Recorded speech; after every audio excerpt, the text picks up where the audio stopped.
Doctor Keshava Balaram Hedgewar എന്ന് ഞങ്ങളൊക്കെ doctor G എന്ന് വിളിക്കുന്ന സ്വർഗീയനായിട്ടുള്ള ഡോക്ടർ ജി ആണ്. രാജ്യസ്നേഹമുള്ള രാഷ്ട്ര താല്പര്യം മുന്നിൽ കൊണ്ടുകൊണ്ട് ഒരു പ്രസ്ഥാനം ഈ രാജ്യത്ത് വേണമെന്നുള്ള ചിന്തയിൽ നിന്നാണ് അദ്ദേഹം രാഷ്ട്രീയ സ്വയംസേവകം തുടങ്ങിയത്. ഈ സംഘടന പ്രവർത്തിക്കാനും അതിൽ ആളുകൾക്ക് ആകൃഷ്ടരാവാനും യുവാക്കന്മാർ ഇതിൽ വരാനും പ്രവർത്തിക്കാനും കാരണം ഈ രാഷ്ട്രം എൻ്റെ അമ്മയാണ് എന്നുള്ള സങ്കല്പം. അതാണ് RSS മുന്നോട്ട് വെച്ചത്. പാർലമെന്റിൽ ചില ആളുകൾ ഭരണഘടനയുടെ ഒരു കാർഡൊക്കെ ഉയർത്തിപ്പിടിച്ചുകൊണ്ട് രാഹുൽ ഗാന്ധിയും കോൺഗ്രസ്സുകാരും ഒക്കെ ഭരണഘടന എന്നൊക്കെ പറഞ്ഞ് ബഹളം ഉണ്ടാക്കിയിട്ടുണ്ട്. പക്ഷേ യഥാർത്ഥത്തിൽ ഭരണഘടനയെ കൊല ചെയ്തത് അവരാണ്. ഭരണഘടനയ്ക്ക് വിരുദ്ധമായി ഗവൺമെന്റുകളെ പിരിച്ചുവിട്ടത് കോൺഗ്രസ് സർക്കാരാണ്. ഭരണം എൻ്റെ കയ്യിൽ നിന്ന് എൻ്റെ കൈപ്പിടിയിൽ നിന്ന് വിട്ടുപോകും എന്നുള്ളൊരു ഘട്ടം വന്നപ്പോൾ ശ്രീമതി ഇന്ദിരാഗാന്ധി ജനാധിപത്യ വിരുദ്ധമായി ഭരണഘടനാ വിരുദ്ധമായി അടിയന്തരാവസ്ഥ പ്രഖ്യാപിച്ചു. എൻ്റെ രാഷ്ട്രമാണ്, എൻ്റെ ദേശമാണ് എന്നുള്ള നിലയ്ക്കുള്ള ദേശീയതയിൽ ഊന്നി നിന്നുകൊണ്ട് പ്രവർത്തിക്കുന്ന ഒരേ ഒരു പ്രസ്ഥാനം RSS ആണ്. ചേട്ടാ നമസ്കാരം. 100 വർഷം തികയ്ക്കുകയാണ് RSS എന്ന സംഘടന. ഈ ഇത്രയും കാലഘട്ടം RSS എന്ന സംഘടന നിലനിന്നിരുന്നു. അതിൻ്റെ വഴികളൊക്കെ എങ്ങനെയായിരുന്നു? രാഷ്ട്രീയ സ്വയംസേവക സംഘം 1925 ആരംഭിച്ചത്. മഹാരാഷ്ട്രയിലെ നാഗ്പൂർ മോഹിതവാഡ എന്ന് പറയുന്ന സ്ഥലത്ത് ആണ് സംഘത്തിൻ്റെ ആരംഭം. അന്ന് ഡോക്ടർ കേശവ ബലറാം ഹെഡ്ഗേവാർ എന്ന് ഞങ്ങളൊക്കെ ഡോക്ടർ ജി എന്ന് വിളിക്കുന്ന സ്വർഗീയനായിട്ടുള്ള ഡോക്ടർ ജി ആണ്. ഒരു കേവലം 5-6 ചെറുപ്പക്കാരെ വെച്ചിട്ട് അവരൊരുമിച്ച് കൂടി RSSൻ്റെ ശാഖ നടത്തി. ആ ശാഖ നടത്തുന്ന സമയത്ത് അതിന് പ്രത്യേകിച്ച് പേര് അല്ലെങ്കിൽ അതിൻ്റെ മറ്റു കാര്യങ്ങൾ അത്തരം കാര്യങ്ങളൊന്നും തീരുമാനിച്ചിരുന്നില്ല. അപ്പോൾ അദ്ദേഹം അങ്ങനെ രാഷ്ട്രീയ സ്വയംസേവക സംഘം എന്നുള്ള ഒരു സംഘടനയെക്കുറിച്ച് സങ്കല്പിക്കാൻ തന്നെ പ്രധാന കാരണം അദ്ദേഹം കോൺഗ്രസ്സിൽ അന്നത്തെ കാലത്ത് സ്വാതന്ത്ര്യ സമര സംവിധാനവുമായിട്ട് കോൺഗ്രസ്സിൽ പ്രവർത്തിച്ചിരുന്ന ആളാണ്. പക്ഷേ ഒരു കാര്യം, അദ്ദേഹത്തിന് കോൺഗ്രസ്സിൽ പ്രവർത്തിച്ചു, അദ്ദേഹം സേവാദളിൻ്റെയൊക്കെ ചുമതലയൊക്കെ വഹിച്ചിരുന്നു. അപ്പോൾ അദ്ദേഹത്തിന് ഒരു കാര്യം മനസ്സിലായി, കോൺഗ്രസ് കൊണ്ട് നമ്മുടെ രാജ്യം രക്ഷപ്പെടില്ല. അതായത് ഈ രാജ്യത്തെ, നമ്മുടെ രാഷ്ട്രത്തെ രാഷ്ട്രമായി നിലനിർത്താനും അതിനു വേണ്ട സംവിധാനങ്ങൾ ചെയ്യാനും കോൺഗ്രസ്സിനെ കൊണ്ടാവില്ല. കോൺഗ്രസിൻ്റെ തലപ്പത്തിരിക്കുന്ന ആളുകളെ സംബന്ധിച്ചിടത്തോളം അവർക്ക് അവരുടേതായിട്ടുള്ള താല്പര്യങ്ങളുണ്ട്, രാജ്യ താല്പര്യമല്ല എന്നുള്ളത് മനസ്സിലാക്കിക്കൊണ്ടാണ് രാജ്യസ്നേഹമുള്ള രാഷ്ട്ര താല്പര്യം മുന്നിൽ കൊണ്ടുകൊണ്ട് ഉള്ള ഒരു പ്രസ്ഥാനം ഈ രാജ്യത്ത് വേണമെന്നുള്ള ചിന്തയിൽ നിന്നാണ് അദ്ദേഹം രാഷ്ട്രീയ സ്വയംസേവകം തുടങ്ങിയത്. അപ്പോൾ സ്വാഭാവികമായിട്ടും എന്താ പറയുക, നാഗ്പൂരിൽ ഈ സംഘടന തുടങ്ങുന്ന സമയത്ത് പലരും ഇതിനെ വളരെ പുച്ഛത്തോടുകൂടിയാണ് കണ്ടത്. കാരണം ഇത് എന്ത് ചെയ്യാൻ പോകുന്നു. അങ്ങനെ നാഗ്പൂരിൽ തുടങ്ങിയ ആ പ്രസ്ഥാനം പതുക്കെ വളരെ പതുക്കെ അതിനുവേണ്ടി നമ്മൾ ഇങ്ങനൊരു സംഘടന തുടങ്ങിയ സമയത്ത് സാധാരണ സംഘടനകൾ പോലെ ആ സംഘടനയ്ക്ക് പരസ്യം ചെയ്യുക, ബോർഡ് എഴുതുക, ചുമരെഴുതുക, അങ്ങനത്തെ സംവിധാനമൊന്നുമില്ല. സൈലൻ്റായിട്ട് എല്ലാവരും വൈകുന്നേരം ഒരു ഗ്രൗണ്ടിൽ ഒരുമിച്ച് കൂടുക, അവിടെ കളികളാണ് പ്രധാനമായിട്ടും കളികൾ. അതിൻ്റെ കൂട്ടത്തിൽ വ്യായാമ യോഗം, പിന്നെ അത് അവസാനം അതിൻ്റെ പിരിഞ്ഞു പോകുന്നതിന് മുമ്പ് ഒരു പ്രാർത്ഥന പാടും, സംഘത്തിൻ്റെ ഒരു പ്രാർത്ഥന. അങ്ങനെ അത് വ്യാപിച്ച് നാഗ്പൂരിൽ തുടങ്ങിയ ഈ ശാഖകൾ എല്ലാ സ്ഥലത്തേക്കും പതുക്കെ വ്യാപിച്ചിട്ട് മഹാരാഷ്ട്ര കവിഞ്ഞു. അപ്പോഴത്തേക്കും അതിനകത്ത് ഒരുപാട് ആളുകൾ ആകൃഷ്ടരായി വരാൻ തുടങ്ങി. അപ്പോഴാണ് അതിനൊരു സംഘടനാ രൂപം വന്നത്. അപ്പോൾ ഡോക്ടർ ജിയെ സംബന്ധിച്ചിടത്തോളം അദ്ദേഹത്തിൻ്റെ കുടുംബം, അദ്ദേഹം ഡോക്ടർ പരീക്ഷ പാസ്സായി, അദ്ദേഹം ഡോക്ടറായിട്ട് ഏതെങ്കിലും ആശുപത്രിയിൽ ജോലി ചെയ്ത് കുടുംബത്തിൻ്റെ കാര്യങ്ങൾ നോക്കുമെന്നായിരുന്നു അവരുടെ പ്രതീക്ഷ. പക്ഷേ അദ്ദേഹം ഡോക്ടർ പരീക്ഷ പാസ്സായതിനു ശേഷം അദ്ദേഹം രാഷ്ട്രീയ സ്വയംസേവക സംഘം എന്ന് പറയുന്ന ദേശീയ പ്രസ്ഥാനം ഉണ്ടാവണം എന്നുള്ള നിലയ്ക്ക് അതിന് രൂപം കൊടുക്കാൻ വേണ്ടിയിട്ട് അദ്ദേഹം അതിന് രൂപം കൊടുത്തു. അതിന് വേണ്ട പ്രവർത്തനങ്ങളൊക്കെ നടത്തി. ആ പ്രവർത്തനം മുന്നോട്ട് പോയ സമയത്താണ് അതിൻ്റെ പ്രവർത്തനം നമ്മുടെ ഇന്ത്യ മഹാരാജ്യത്ത് ആകമാനം വ്യാപിച്ചു. എല്ലാ സംസ്ഥാനങ്ങളിലേക്കും എല്ലാ ഭാഷകളിലേക്കും. പിന്നെ വന്ന ആളുകൾ അവിടെ ആദ്യം നാഗ്പൂരിൽ നിന്ന് വന്ന ആളുകളൊക്കെ തന്നെ സംഘത്തിൻ്റെ പ്രചാരക് എന്ന് പറയും. അതായത് പ്രചാരക് എന്ന് പറയുന്നൊരു സിസ്റ്റം, അയാൾ സ്വന്തമായിട്ട് മറ്റ് ജോലിക്കോ മറ്റു കാര്യങ്ങൾക്കോ ഒന്നും പോകാതെ സംഘത്തിൻ്റെ പ്രവർത്തനത്തിന് വേണ്ടി. അപ്പോൾ അങ്ങനെ വന്ന പ്രചാരകന്മാരെ എല്ലാ സംസ്ഥാനത്തേക്കും അവിടെ RSSൻ്റെ ശാഖകൾ തുടങ്ങാനും പ്രവർത്തനം തുടങ്ങാൻ വേണ്ടി നിയോഗിച്ചു. അപ്പോൾ അങ്ങനെ അതിൻ്റെ അടിസ്ഥാനത്തിൽ സ്വർഗീയനായിട്ടുള്ള ദത്തോപന്ത് തേങ്കടി അദ്ദേഹമാണ് കേരളത്തിൽ കോഴിക്കോട് വന്നിട്ട് 42 ഓർമ്മ, അദ്ദേഹം കോഴിക്കോട് വന്നിട്ട് RSSൻ്റെ ശാഖ ആദ്യമായിട്ട് കേരളത്തിൽ ആരംഭിക്കുന്നത് ആ സമയത്താണ്. അപ്പോൾ അതിനുശേഷം അതിൻ്റെ ശാഖകൾ ആദ്യം അദ്ദേഹം വന്ന സമയത്ത് അദ്ദേഹത്തിന് ഭാഷ അറിയില്ല, ആരെ ബന്ധപ്പെടണമെന്നറിയില്ല, എവിടെ താമസിക്കണമെന്നറിയില്ല. ആകെ അദ്ദേഹത്തിന് ഉണ്ടായിരുന്ന ഒരാളുടെ ഒരു അഡ്രസ്സ് മാത്രം ഉണ്ടായിരുന്നു. അപ്പോൾ അദ്ദേഹം ആ വീട് കണ്ടുപിടിച്ച് കോഴിക്കോട് വന്നിറങ്ങി ആ വീട് കണ്ടുപിടിച്ച് അദ്ദേഹത്തിന് ബന്ധപ്പെട്ടു. ആ നിലയ്ക്ക് അങ്ങനെ പതുക്കെ പതുക്കെ കോഴിക്കോട് ആണ് ശരിക്കും പറഞ്ഞാൽ ഈ കേരളത്തിലെ പ്രവർത്തനം ആരംഭിച്ചത്. അതിനുശേഷം കേരളത്തിൽ വ്യാപിച്ച് സംഘത്തിൻ്റെ ശാഖകൾ എല്ലാ സ്ഥലത്തും എത്തി. ഇന്നത് സംഘത്തിൻ്റെ 100-ാം വർഷം ആകുന്ന സമയത്ത് ഇന്ന് എല്ലാ മേഖലകളിലും, അതായത് രാഷ്ട്രീയ സ്വയംസേവക സംഘം എന്ന് പറയുന്ന ഇന്ന് നമ്മൾ നോക്കുന്ന സമയത്ത് ദേശീയത എന്ന് പറയുന്ന ആ ഒരു ആശയത്തോടു കൂടി ഇത് എൻ്റെ രാഷ്ട്രമാണ്, എൻ്റെ ദേശമാണ് എന്നുള്ള നിലയ്ക്കുള്ള ദേശീയതയിൽ ഊന്നി നിന്നുകൊണ്ട് പ്രവർത്തിക്കുന്ന ഒരേ ഒരു പ്രസ്ഥാനം RSS ആണ്. വേറെ നമ്മുടെ നാട്ടിൽ ഒരുപാട് സംഘടനകൾ ഉണ്ടെങ്കിലും അവർക്കൊന്നും ദേശീയത എന്ന് പറയുന്ന ആശയം തന്നെ ഇല്ല. അവരൊക്കെ വേറെ തരത്തിൽ എന്തെങ്കിലും തരത്തിൽ വിപ്ലവ ആശയങ്ങളുള്ളവരുണ്ട്, അല്ലെങ്കിൽ ആ തരത്തിലുള്ളവരുണ്ട്. പക്ഷേ ദേശീയത എന്ന് പറയുന്ന സംഗതി അതാകപ്പാടെ RSS മാത്രമാണ്. RSSൻ്റെ എന്താ പറയുക, RSSൻ്റെ പ്രവർത്തനത്തിൻ്റെ ഏറ്റവും വലിയ ശക്തിയും അതാണ്. ഈ രാജ്യത്തിന് വേണ്ടി, ഈ രാഷ്ട്രത്തിന് വേണ്ടി പ്രവർത്തിക്കുക. ഇതാണ് RSSൻ്റെ അതിനെക്കുറിച്ചുള്ള കാഴ്ചപ്പാട്. അടിയന്തരാവസ്ഥയ്ക്ക് തൊട്ട് പിന്നാലെ നിരോധനം വന്നിരുന്നു. അടിയന്തരാവസ്ഥ കാലഘട്ടം RSS എങ്ങനെയാണ് മറികടന്നത്? സംഘത്തിന് ഏതാണ്ട് 48 കാലഘട്ടത്തിൽ മഹാത്മാഗാന്ധി വധിക്കപ്പെട്ടു. ഗോഡ്സെ എന്ന് പറയുന്ന ആൾ മഹാത്മാഗാന്ധിയെ വധിച്ചു. പക്ഷേ അദ്ദേഹം RSSകാരനായിരുന്നില്ല, ഹിന്ദു മഹാമണ്ഡലത്തിൻ്റെ പ്രവർത്തകനായിരുന്നു. ആ വധത്തോടുകൂടി RSSനെ അന്നത്തെ ഗവൺമെൻറ്, നെഹ്റു ഗവൺമെൻറ് RSSനെ നിരോധിച്ചു. RSSൻ്റെ പ്രവർത്തനം നിരോധിച്ചു. അന്നത്തെ സർസംഘചാലക്കായിരുന്ന ഗുരുജി ഗോൾവാൾക്കർ അദ്ദേഹത്തിനെ ജയിലിലടച്ചു. അപ്പോൾ RSS അതിൻ്റെ പ്രവർത്തനങ്ങൾ അന്ന് നിർത്തിവെച്ചു. അപ്പോൾ അതിനുശേഷം ഗാന്ധി വധത്തെ സംബന്ധിച്ച് നടന്ന കേസുകളിൽ RSS എന്ന് പറയുന്ന പ്രസ്ഥാനത്തിന് ഗാന്ധി വധവുമായി ബന്ധമില്ല എന്ന് കോടതി വിധി വന്നതിൻ്റെ അടിസ്ഥാനത്തിൽ പിന്നീട് RSSൻ്റെ നിരോധനം പിൻവലിച്ചു. സംഘപ്രവർത്തനം മുന്നോട്ട് പോയി. അങ്ങനെ സംഘം വ്യാപകമായിട്ട് നമ്മുടെ രാജ്യത്ത് മുഴുവനുമല്ല വിദേശത്തും പ്രവർത്തിക്കുന്നുണ്ട്. വിദേശ രാജ്യങ്ങളിലും RSS, അത് പക്ഷേ രാഷ്ട്രീയ സ്വയംസേവക സംഘം എന്നുള്ള പേരിലല്ല, ഭാരതീയ സ്വയംസേവക സംഘം എന്നൊക്കെ പല രാജ്യങ്ങളിലും പല പേരുകളാണ്. വ്യാപകമായി ഇത് പ്രവർത്തിക്കുന്നു. അപ്പോൾ ഇത് പ്രവർത്തിക്കാൻ, ഈ സംഘടന പ്രവർത്തിക്കാനും അതിൽ ആളുകൾക്ക് ആകൃഷ്ടരാവാനും യുവാക്കന്മാരിതിൽ വരാനും പ്രവർത്തിക്കാനും കാരണം ഈ രാഷ്ട്രം എൻ്റെ അമ്മയാണ് എന്നുള്ള സങ്കല്പം, അതാണ് RSS മുന്നോട്ട് വെച്ചത്. ഈ രാജ്യം എൻ്റെ അമ്മയാണ്, അതുകൊണ്ടാണ് ഈ രാജ്യം എൻ്റെ അമ്മയാണെന്നുള്ള സങ്കല്പത്തോടു കൂടി പ്രവർത്തിക്കുന്നത് കൊണ്ടാണ് ഈ രാജ്യത്തിനൊരു അപകടം വരുമ്പോൾ നമ്മളാണ് അത് കൈകാര്യം ചെയ്യേണ്ടത് എന്നുള്ള നിലയ്ക്ക് അതിനെ ആ രാജ്യത്തിൻ്റെ അപകടത്തിൽ നിന്ന് രക്ഷിക്കേണ്ടത് നമ്മളാണ്. അമ്മയ്ക്കൊരു അപകടം വന്നാൽ നമ്മളാണത് ചെയ്യേണ്ടത് എന്നുള്ള നിലയ്ക്ക് ആ ഒരു കാഴ്ചപ്പാടുള്ളത് കൊണ്ടാണ് 1975 ശ്രീമതി ഇന്ദിരാഗാന്ധി ജനാധിപത്യ വിരുദ്ധമായി, ഭരണഘടനാ വിരുദ്ധമായി അടിയന്തരാവസ്ഥ പ്രഖ്യാപിച്ചു. ആ അടിയന്തരാവസ്ഥയ്ക്കെതിരെ പ്രവർത്തിക്കാനും RSSൻ്റെ, അതായത് ഞങ്ങളെപ്പോലെയുള്ളവർക്ക് പ്രേരണ തന്നത്, ഞങ്ങൾ ഈ രാജ്യത്തിനൊരു അപകടം വന്നു, ഈ രാജ്യത്തൊരു ഏകാധിപതി വളർന്നു വരുന്നു, ഏകാധിപത്യം നടപ്പിലാക്കാൻ പോകുന്നു, ജനാധിപത്യം കുഴിച്ചുമൂടപ്പെട്ടു. ആ സമയത്താണ് രാഷ്ട്രീയ സ്വയംസേവക സംഘത്തിൻ്റെ പ്രവർത്തനവുമായി ബന്ധപ്പെട്ട് ഈ കാര്യങ്ങൾ, ഈ അടിയന്തരാവസ്ഥക്കെതിരെയുള്ള സമരം എന്നുള്ള നിലയ്ക്കൊക്കെ കാര്യങ്ങൾ വന്നത്. അപ്പോൾ അടിയന്തരാവസ്ഥ പ്രഖ്യാപിക്കാനും 2 കാരണങ്ങളുണ്ടായിരുന്നു, പ്രധാനമായും 2 കാരണങ്ങൾ. ഒന്ന്, അന്ന് ഇന്ദിരാഗാന്ധി സർക്കാർ, പ്രധാനമന്ത്രി ഇന്ദിരാഗാന്ധി സർക്കാർ അവരുടെ ഗവൺമെൻറ്റിൻ്റെ അഴിമതിയിൽ നിറഞ്ഞു നിന്നൊരു കാലഘട്ടം.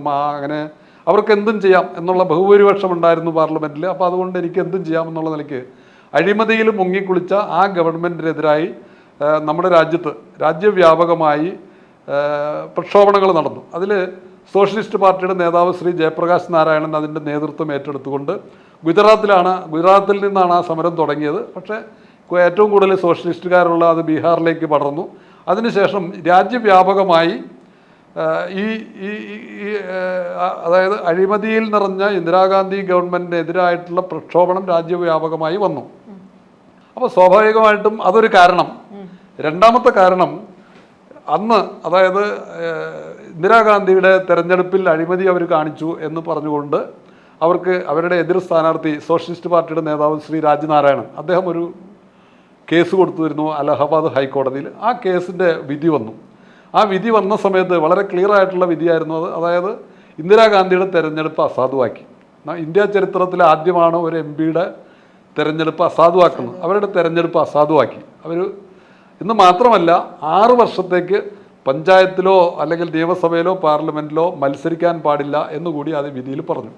അപ്പോൾ സ്വാഭാവികമായിട്ടും തൻ്റെ കസേരയ്ക്ക് ഇളക്കം തട്ടി എങ്ങനെയെങ്കിലും രാജിവെച്ച് പുറത്തു പോകേണ്ടി വരുന്നു. മാത്രമല്ല ഇനിയൊരു 6 വർഷം കഴിയാതെ എനിക്ക് മത്സരിക്കാനോ ജയിക്കാനോ പറ്റില്ല, ഭരണം എൻ്റെ കൈപ്പിടിയിൽ നിന്ന് വിട്ടുപോകും എന്നുള്ളൊരു ഘട്ടം വന്നപ്പോൾ സ്വാഭാവികമായിട്ടും അവർ ഈ രാജ്യത്ത് അവർ കണ്ട എളുപ്പമാർഗമായിരുന്നു ഭരണഘടനയൊക്കെ കാറ്റിൽ പറത്തിക്കൊണ്ട് അടിയന്തരാവസ്ഥ പ്രഖ്യാപിച്ചത്.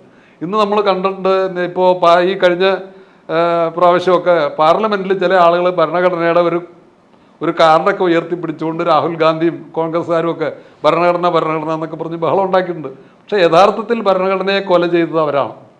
ഭരണഘടനാപരമായി ഗവൺമെൻറ്റുകളെ, അതായത് ഭരണഘടനയ്ക്ക് വിരുദ്ധമായി ഗവൺമെൻറ്റുകളെ പിരിച്ചുവിട്ടത് കോൺഗ്രസ് സർക്കാരാണ്.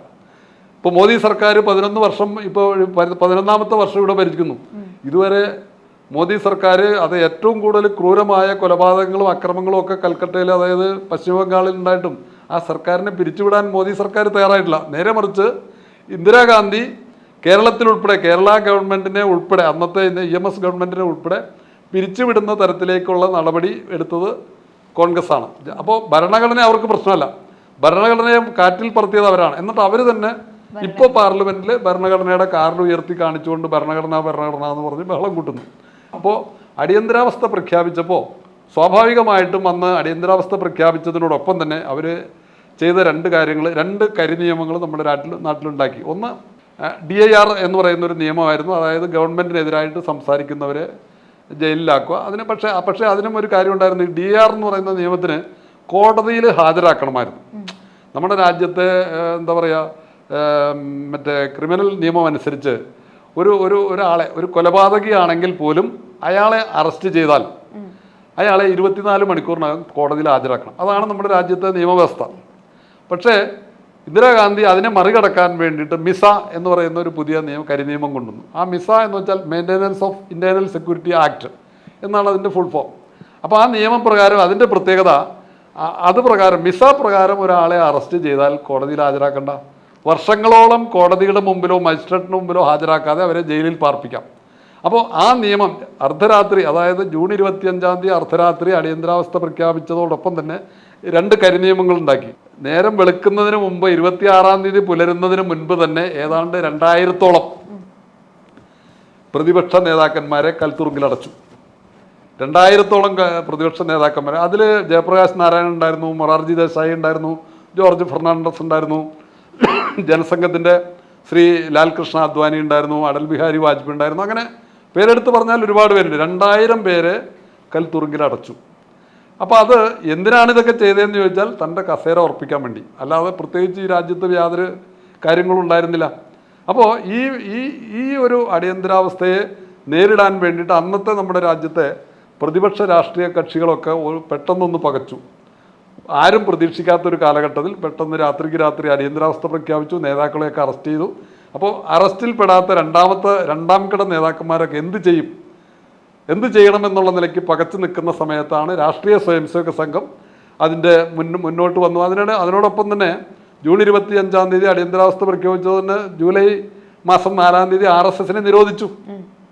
അപ്പോൾ ഇങ്ങനെ എല്ലാം കൂടി എല്ലാവരും പകച്ചു നിൽക്കുന്ന സമയത്ത് RSSന് ആ കാര്യത്തിൽ യാതൊരു പകയുണ്ടായിരുന്നില്ല, പകച്ചു നിൽക്കുന്ന ഒരു സാഹചര്യം ഉണ്ടായിരുന്നില്ല. RSSൻ്റെ അന്നത്തെ സർസംഘചാലക് ശ്രീ ബാലാ സാഹേബ് ദേവറസ്, അദ്ദേഹത്തിനെ അറസ്റ്റ് ചെയ്തു, ജയിലിലാക്കി. അദ്ദേഹം ജയിലിലേക്ക് പോകുന്ന സമയത്ത് 2 കാര്യങ്ങളാണ് പറഞ്ഞത്. ഒന്ന്, RSS എന്ന് പറയുന്ന സംഘടന പിരിച്ചുവിട്ടു. രണ്ടാമത്തെ കാര്യം, രണ്ടാം സ്വാതന്ത്ര്യ സമരത്തിന് തയ്യാറാക്കാനുള്ള ഒരു ആഹ്വാനം. ഈ 2ഉം നടത്തിയിട്ട് അദ്ദേഹം ജയിലിലേക്ക് പോയി. അപ്പോൾ സ്വാഭാവികമായിട്ടും RSS സാങ്കേതികമായി പിരിച്ചുവിട്ടെങ്കിലും പക്ഷേ RSSൻ്റെ ശാഖകളില്ല. അതായത് ഗ്രൗണ്ടുകളിൽ പോയിട്ട് നമ്മൾ കബഡി കളിക്കുന്നു, ശാഖ നടത്തുന്നു, ആ തരത്തിൽ വ്യായാമം ചെയ്യുന്നു, അത്തരം പരിപാടികളൊക്കെ നിർത്തിവെച്ചു. പക്ഷേ RSSൻ്റെ പ്രവർത്തനം വളരെ കൃത്യമായ രീതിയിൽ എല്ലാ ഗ്രാമങ്ങളിലും നടന്നിരുന്നു. അത് നിർത്തിവെച്ചില്ല, അത് നടന്നിരുന്നു. അപ്പോൾ അന്ന് RSSൻ്റെ പ്രവർത്തനം, നിരോധിച്ച സംഘടനയുടെ പ്രവർത്തനം നടന്നാൽ പോലീസ് അറസ്റ്റ് ചെയ്യാൻ മിസ, DIR മുതലായ അങ്ങനെ പോലീസുകാർ പല സ്ഥലത്തും ചീറിപ്പാഞ്ഞു. ആ അമ്പലപ്പറമ്പിൽ ശാഖയുണ്ടോ, ഈ പാടത്ത് ശാഖയുണ്ടോ, അവിടെ ശാഖയുണ്ടോ, ഇവിടെ ഒരു സ്ഥലത്തും ശാഖയില്ല. പക്ഷെ പ്രവർത്തനം വളരെ രഹസ്യമായിട്ട് പ്രവർത്തനം നമ്മുടെ മൊത്തത്തിൽ ഭാരതത്തിലാകമാനം RSSൻ്റെ പ്രവർത്തനം നിലവിൽ നടന്നിരുന്നു. ഇതാണ് അന്നുണ്ടായ സംഘപ്രവർത്തനത്തെ സംബന്ധിച്ചുള്ള ഒരു കാര്യം. അപ്പോൾ അതിൽ രണ്ടാം സ്വാതന്ത്ര്യ സമരത്തിന് വേണ്ടി തയ്യാറാകണം എന്നുള്ള അദ്ദേഹത്തിൻ്റെ 2ാമത്തെ ആഹ്വാനം ഏറ്റെടുത്തുകൊണ്ട് അന്ന് ജയിലിൽ പോകാത്ത സംഘത്തിൻ്റെ രാഷ്ട്രീയ സ്വയംസേവക സംഘത്തിൻ്റെ അധികാരികൾ, അതായത് നേതാക്കന്മാരെല്ലാവരും കൂടെ ഒരുമിച്ച് ചേർന്ന് ഈ കാര്യത്തെ സംബന്ധിച്ച് തീരുമാനമെടുത്തു. ഇതിനെതിരായിട്ടുള്ള പ്രക്ഷോഭണ സമരം, ശക്തമായിട്ടുള്ള ജനകീയ സമരം ഉണ്ടാക്കണം എന്നുള്ള നിലയ്ക്ക് തീരുമാനിച്ചു. ഒരുപക്ഷെ സ്വാതന്ത്ര്യ സമരത്തെ കാലഘട്ടത്തിൽ നടന്ന മാതിരി എന്തെങ്കിലും സർക്കാർ സ്ഥാപനങ്ങൾ ബോംബ് വയ്ക്കുക, തകർക്കുക, അതൊന്നുമല്ല ചിന്തിച്ചത്. മറിച്ച് ജനകീയ സമരം എന്നുള്ള നിലയ്ക്കുള്ള സത്യാഗ്രഹ സമരങ്ങൾ സംഘടിപ്പിക്കണം എന്നുള്ള നിലയ്ക്ക് തീരുമാനിച്ചു. അപ്പോൾ ആ തീരുമാനത്തിൻ്റെ അടിസ്ഥാനത്തിൽ മുഴുവൻ, അതായത് പകച്ചു നിന്ന മുഴുവൻ പ്രതിപക്ഷ രാഷ്ട്രീയ നേതാക്കളെയും ഒരുമിച്ച് വിളിച്ചു ചേർത്തു. അവരെ ഒരുമിച്ച് കൊണ്ടുവന്നു. അവരോടൊക്കെ സംസാരിച്ചു. രഹസ്യമായിട്ട് മീറ്റിങ്ങുകളൊക്കെ കൂടി. അവർക്ക് ജയപ്രകാശ് നാരായണനെ മുമ്പിൽ നിർത്തിക്കൊണ്ട് അദ്ദേഹത്തിനെ അതിൻ്റെ അധ്യക്ഷൻ പ്രസിഡൻ്റാക്കിക്കൊണ്ട് ലോക സംഘർഷ സമിതി എന്ന് പറയുന്ന ഒരു സമര സംഘടന തന്നെ ഉണ്ടാക്കി. അപ്പോൾ ആ സംഘടനയുടെ ലോക സംഘർഷ സമിതി ഉണ്ടാക്കിയപ്പോൾ എല്ലാ രാഷ്ട്രീയ പാർട്ടികളും ഉണ്ട്. കേരളത്തിലെ CPM ഒഴിച്ച് മാർക്സിസ്റ്റ് കമ്മ്യൂണിസ്റ്റ് പാർട്ടി അതിൽ ചേർന്നില്ല. ബാക്കി എല്ലാത്തരം, അതായത് സംഘടനാ കോൺഗ്രസ് ഉണ്ടായിരുന്നു, അന്നത്തെ സോഷ്യലിസ്റ്റ് പാർട്ടി ഉണ്ടായിരുന്നു, കോൺഗ്രസ്സിൽ തന്നെ അതായത് യുവവിഭാഗം എന്നൊക്കെ പറഞ്ഞിട്ട് ചന്ദ്രശേഖർ, ഇടയ്ക്ക് നമ്മുടെ പ്രധാനമന്ത്രിയൊക്കെ ആയിരുന്നു ചന്ദ്രശേഖർ എന്നൊക്കെ പറയുന്നത്, അവരൊക്കെ ഇതിനകത്തുണ്ടായിരുന്നു. മൊറാർജി ദേശായി ഉണ്ടായിരുന്നു. അപ്പോൾ അങ്ങനെ എല്ലാവരും കൂടെ ചേർന്ന് ലോക സംഘർഷ സമിതിയുടെ പേരിൽ ഗാന്ധിയൻ രീതിയിലുള്ള സത്യാഗ്രഹ സമരം നടത്തണമെന്ന് തീരുമാനിച്ചു. അപ്പോൾ അതായത് അടിയന്തരാവസ്ഥ പ്രഖ്യാപിച്ചു, പോലീസ് അന്വേഷിച്ച് നടക്കുന്നു, പത്രമാരണ നിയമമുണ്ട്, പത്രങ്ങളിൽ വാർത്ത എഴുതാൻ പാടില്ല. ഈ വാർത്ത തന്നെ അന്ന് നമ്മുടെ നാട്ടിൽ ഇന്നത്തെ പോലെ ചാനലുകളില്ല, ടെലിവിഷനില്ല. ആകെ ഉള്ളത് വാർത്താ മാധ്യമം എന്ന് പറയുന്നത് ചില പത്രങ്ങളുണ്ട്, അതോടൊപ്പം തന്നെ ഓൾ ഇന്ത്യ റേഡിയോ ഉണ്ട്.